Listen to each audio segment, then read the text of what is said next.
Logan right here. So you talked about making the changes you needed to make in the lead up to not just this fight, but this tournament in general. What were some of those changes, and how does your trust in your coaches allow you to make those changes? Yeah, no, we went back to drilling and positional things, and Robbie Lawler, Nick Lentz, Dieter Navarro, Wayne Hoganson really had a plan, and I was in the gym pretty much September 1st through now, almost a full year. We didn't take time off. We didn't cut any corners, and we knew how big this year was, for me in my career. And so that just really having the trust in those guys is what made all the difference, and I think I've shown that with the way I've competed. You talk a lot about the 5 round nature of this fight. How much does that play a role in your mind? Because that obviously hasn't went that 5 rounds before, and you have multiple times. Yeah, it's definitely different. Those 10 minutes makes a big difference. So, I'm going to go out there and I'm going to do what I do, and he's going to see how much difference, once you get into those late rounds, what it's truly like.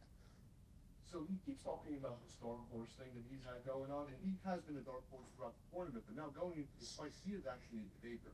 Does that kind of make you like the weight of it, like seeing him talk about this dark horse thing, that you're the one that's actually the underdog in this fight? Yeah, I mean, he has to say whatever he has to say for himself, right? I think he's performed well. Against him and Jason had a super close fight and things like that. But for me, I don't really care. I don't really listen. I'm gonna go out there. I'm gonna do my job. And just last one for me. Do you believe that he was the best fighter on the other side of the bracket? Because you had some names like Jason Jackson, Andre Koreshkov. Do you believe he was the best fighter? I mean, obviously he's here, right? He got the job done, so it's hard to argue against that. Local fever here. Is this as simple as fans and people are making it on paper? Wrestler versus striker, or is there more to it? Obviously, there's more to it, but you know, I've fought some of the best guys in the world, and so I know what my skills are, but I also know where I'm the best at, and so once I get to my positions, I feel like I'm totally dominant. Why would I change the game plan, right? If I get in the better of the stand-up, why change the game plan, right? So there's a lot more to me than just grappling and wrestling.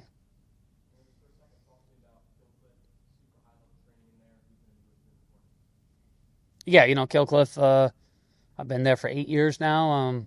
Robbie Lawler's my head coach, and then you got Nick Lentz is, behind the scenes. It's always helping put things together with Rob. Dieter Navarro, my boxing coach, Wayne Hoganson, and then we've really put together a good team of strength and my Corey Peacock, who's been with Killcliff for a long time. Tony Duramas. We got a lot of guys that just really helped me the whole year put together this run. About what's next, maybe 2026 tournament? Are you going to fight Ramazan or, unify title, so to speak, and cross? No, with wrestling, since I started, you never look ahead, right? So all I'm worried about is Friday night, getting that belt, and then talking to PFL and see where we're at, see what the schedule looks like next year, what their plans are, and go from there. Thanks. Hey, Logan. AC Mike WO in the Longport Media. First of all, thank you for yesterday coming out for our viewers and our listeners to the Daily Grind Cafe. Styles as we go into it. Wrestler, grappler, striker, height a little bit with Thad. Going into it, game plan, of course, the adaptability to switch out and what you have to do, where to go when you're in the ring, so to speak. Your thoughts. Again, we talked about it. Having a plan, sometimes that plan doesn't always come to fruition considering, you're going against an opponent. Your thoughts. Yeah, that's one thing I think I've done very, very well is I'm a competitor, right? And I've been competing at a very, very high level for a long time. And I know how to compete. I know how to win. And so that's what I'm going to go out there and do is, if the first game plan doesn't work, then you switch it up, and you got to win little positions. You got to change things. You got to make the adjustments, and I'm very good at doing that, and that's my plan.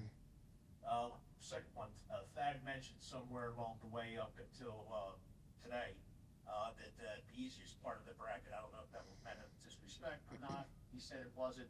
Was it just the fact that the way the bracket lined up? Your thoughts on that? I didn't. I had nothing to do with the seeding. I can't control what I can't control. And they put two guys in front of me that were tough opponents. I went out there and I won very decisively. And I'm here in the finals. Exactly. And the last one here, Atlantic City, PFL out here a few years ago. Welcome back again, PFL. So glad you're here at the Big House, Jim Whalen, Boardwalk Hall, Tyson, Gotti, Miss America, all those other. I could name all the great events, the Beatles. It took place in that iconic Jim Whalen Boardwalk Hall in the Atlantic City Boardwalk. Your thoughts? I mean, PFL coming in for the welterweight championship, another championship tournament event as well. It's undercard. Your thoughts? You being the main event there. Yeah, it's special. You get to be part of history where so much history has taken place at that arena, and to go out there and become world champ, be really special. And Atlantic City will hold a really special place in my heart. Love it. Listen, way below what you did at the University of Minnesota. Get that belt, man. We'd love to invite you back. Bring down the boardwalk, maybe Christmas time, something like that. We're going to reach out, man. Congratulations. Good luck. And be there first. Appreciate it. Hey, Lynn, kind of circling back to your time at Killcliff, what confidence does that instill in you being surrounded by some of the best in the world, especially in the welterweight? Yeah, it just does something when you go in there and you compete against those guys. There's no doubts, right? You've felt the best guys in the world. You're grinding there day in, day out with the best striker, the best grappler, the best, all these different guys that have that are great at different arts, and you get to see it on a daily basis. And you get to see guys from so many different countries in our gym, and it really just helps you have a lot of confidence. There's nothing I feel like I haven't seen because of that group of guys at Killcliff. Yeah, definitely. And the last one for me, what is the biggest lesson you've taken away from your highly decorated wrestling career with all rings mixed martial arts?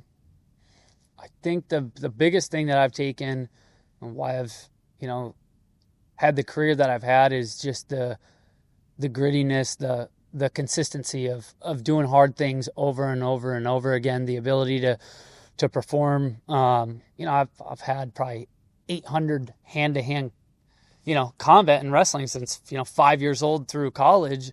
I've competed a lot and against the best guys in the world. And so the nerves, what's on the line, the NCAA tournament, on ESPN, I've done that. And so I think that really helped me be ready for the jump right away in MMA and to go compete against the best guys in the world in MMA. From wrestling, it taught you so much about that. And I think the way that you show up for practice and you stay consistent and you get better. And I think I've done a really good job I think I started MMA at 22 years old. I'm now 32. So 10 years of kind of having the same practice plan every day and being super consistent and doing the right things, the little things right, has put me, in this position. Thank you very much. Warren Logan, Hey. taking the time. You mentioned a lot, facing elite competition your whole career.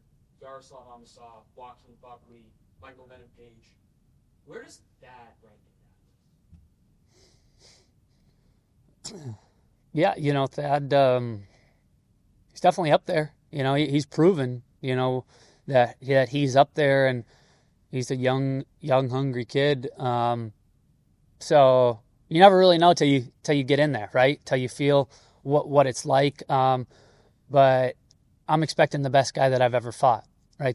That's what I'm expecting when I get in there.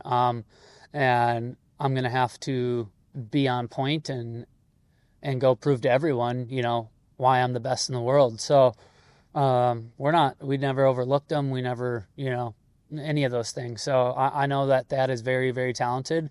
But I plan to go out there and do my job very, very well.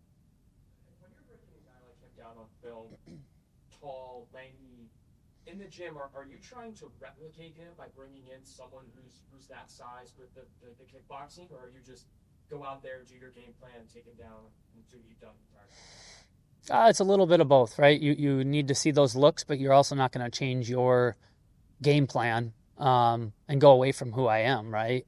So we've had like I said, at Killcliff, we have a lot of really good guys to emulate, and brought in some wrestlers, some other guys. And so, Robbie and Nick put the game plan together, and, I just go in there and do my work. And my final question for you, what's the most important thing about the fight? Is it eating fat? Is it winning the title? Is it 500K? Is it the undisputed title? Like, when you're thinking about this fight and you're walking out Friday night, what's the main thing? For me, it's to take that belt home, right? That you put together, this run this year, redeem myself for last year, and you accomplished your goal. You get to be world tournament champion. You get to take that belt home, and no one gets to take that away from you. And so for me, that's really why I got into this sport. I've said it in many interviews, was to be world champ. And, I got to do that at Bellator. But this one will be really, really important and really mean a lot to my career.